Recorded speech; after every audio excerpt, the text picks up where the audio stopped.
हातकणंगले तालुक्यातील माणगाव इथं डॉक्टर बाबासाहेब आंबेडकर संशोधन आणि प्रशिक्षण संस्थेच्या वतीनं ऐतिहासिक माणगाव परिषदेच्या 105व्या वर्धापन दिन कार्यक्रमाचं आयोजन करण्यात आलं होतं। या कार्यक्रमाला सामाजिक न्यायमंत्री नामदार संजय शिरसाट यांची प्रमुख उपस्थिती होती। त्यांनी माणगाव परिषदेच्या स्मृतीस्थळाच्या ठिकाणी अभिवादन केलं। यावेळी बोलताना नामदार संजय शिरसाट यांनी माणगाव परिषदेमुळे एक इतिहास घडलाय असं प्रतिपादन केलं। यावेळी त्यांनी माणगावमध्ये उभारण्यात आलेल्या लंडन हाऊसच्या दुरवस्थेबद्दल नाराजी व्यक्त केली। त्यांनी बार्टीचे संचालक सुनील वारे यांना माणगाव परिषद विकास आराखड्याच्या कामाला तात्काळ सुरुवात करण्याचे निर्देश दिले। यावेळी त्यांनी माणगाव परिषदेचे शिल्पकार आप्पासाहेब पाटील यांनी सामाजिक क्रांतीमध्ये दिलेल्या योगदानाचा गौरवपूर्ण उल्लेख केला।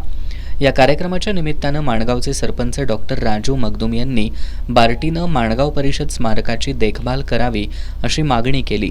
आमदार अशोकराव माने यांनी माणगाव हे ऐतिहासिक गाव असून माणगाव विकास आराखड्यासाठीचा उर्वरित निधी लवकरात लवकर मिळावा अशी मागणी केली।